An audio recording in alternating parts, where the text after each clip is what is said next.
हर खबर पर होगी आपकी पकड़। डाउनलोड कीजिए एबीपी लाइव ऐप। कांजूरमार्ग के मेट्रो कारशेड के मुद्दे पर महाराष्ट्र की ठाकरे सरकार और केंद्र सरकार जो है वो आमने सामने खड़ी दिखाई दे रही है। केंद्र सरकार के DPIIT विभाग ने महाराष्ट्र के मुख्य सचिव को पत्र लिखकर कहा है कि जो कांजूरमार्ग की जमीन मेट्रो कारशेड बनाने के लिए MMRD को दी गई है उस पर जो है वो तुरंत रोक लगा देनी चाहिए, क्योंकि केंद्र सरकार के हितों का यहाँ पर रक्षण जो है वो नहीं किया जा रहा है। इसके तुरंत बाद बीजेपी नेता आशीष शेलार ने बयान दिया है कि महाराष्ट्र विकास आघाड़ी की सरकार जो है वो लटकाने, भटकाने और अटकाने का काम करे। हमारे साथ बात करने के लिए आशीष शेलार जी है।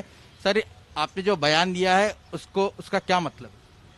देखिए, बात बहुत स्पष्ट है। जिस दिन ये निर्णय लिया था उस दिन भी हमने इसको स्पष्ट किया था कि आपने जिस प्रकार से इस लैंड का ट्रांसफर किया है, ये ट्रांसफर लीगली करेक्ट है क्या, सवाल या निशान तभी उठे थे, क्योंकि ये जगह जो है ये सॉल्ट पैन की जगह है और दशकों से केंद्र सरकार के अलग अलग मंत्रीगण उसके ऊपर निर्णय लेने के लिए बैठाए गए थे। इसी जगह पर नहीं, उस वहां की सभी जगहों के ऊपर। तो मैंने सवाल उठाया था कि सॉल्ट कमिश्नर की एनओसी आपने ली है क्या? आपने सॉल्ट कमिश्नर की एनओसी लिए बिना इस प्रकार का ट्रांसफर करना, ये अगर साइटेशन बना तो उस वहां पर जितनी भी प्राइवेट लैंड्स है वो सभी प्राइवेट लैंड्स उसी प्रकार से अलग अलग बिल्डरों को दी जाएगी। ये बड़ा लैंड रैकेट बन जाएगा, स्कैम बन जाएगा। और तब मैंने कहा था ये अहंकार से भरा हुआ निर्णय है, मुंबई वासियों के हित का नहीं। और आज दिखाई पड़ता है, पहले तो इस पूरे प्रक्रिया में आरए की जगह को रोककर उन्होंने समय खींच लिया, प्रोजेक्ट को लटका दिया। अब कानूनन तरीके से लैंड नहीं लेना, उस पर सवाल या निशान पैदा होंगे ये पता होते हुए भी निर्णय लेना, इसका मतलब उसको अटकाने का काम किया। और जनता को भ्रमिष्ट कर रहे हैं कि केंद्र सरकार और राज्य सरकार में संबंध ठीक नहीं है। ये जनता को भ्रमित करना, यह भटकाना है। तो ये लटकाना, अटकाना और भटकाना, ये ठाकरे सरकार की नई कार्यपद्धति है और उसमें मुंबई वासी सफर होने वाले हैं। सरकार के मंत्री नवाब मलिक कह रहे हैं कि इसका जवाब जो है वो राज्य सरकार केंद्र सरकार को लिखित तौर पर देगी। सब कानून प्रक्रिया को ध्यान में रख के ही सरकार ने फैसला जो है वो कांजूरमार्ग में मेट्रो कारशेड बनाने का लिया है। देखिए, नवाब मलिक सरकार सम्मानीय मंत्री है, जवाब तो लिखना ही पड़ेगा।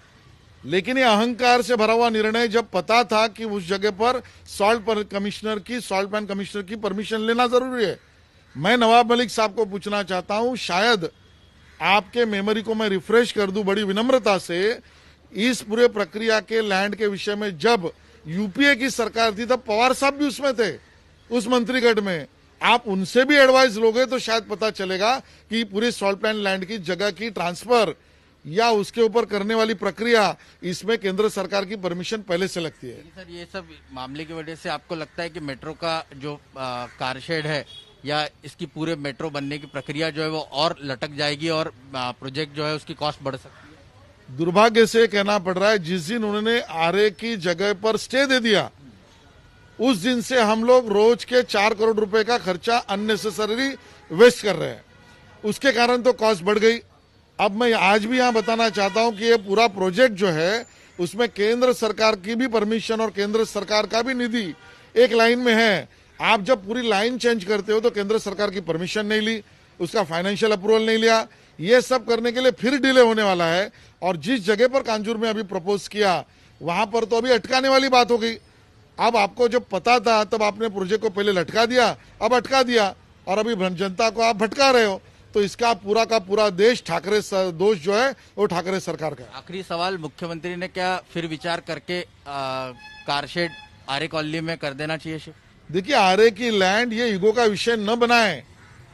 मेरे से लेकर सभी लोग आरए के पेड़ों को बचाने की भूमिका के समर्थक तब भी थे, आज भी है। लेकिन जगह क्लीन हो गई, सुप्रीम कोर्ट तक सभी ऑर्डर्स मिल गई, नेशनल ग्रीन ट्राइब्यूनल की ऑर्डर्स मिल गई, कॉन्ट्रैक्टर ने 35% काम वहां पूरा किया। अब खाली जगह है, वहां पर हम बोलेंगे हम नहीं करते हैं, और जहां पर प्रश्न खड़े हो जाएंगे वहां पर जाके कहेंगे हम यहीं पर बनाएंगे। मुझे लगता है अहंकारी राजा और विलासी राजपुत्र इसके इस निर्णय प्रक्रिया की दुर्भाग्यता से मुंबई वासियों को भुगतना पड़ रहा है। शुक्रिया हमसे बात करने के। तो कुल मिलाकर ईगो को बाजू में रख के सरकार ने जो है फिर एक बार फैसला लेने की जरूरत है, इस तरह की बात जो है वो आशीष शेलार कहते हुए दिख रहे हैं। कैमरा पर्सन उत्तम के साथ रौनक कुकड़े, एबीपी न्यूज, मुंबई।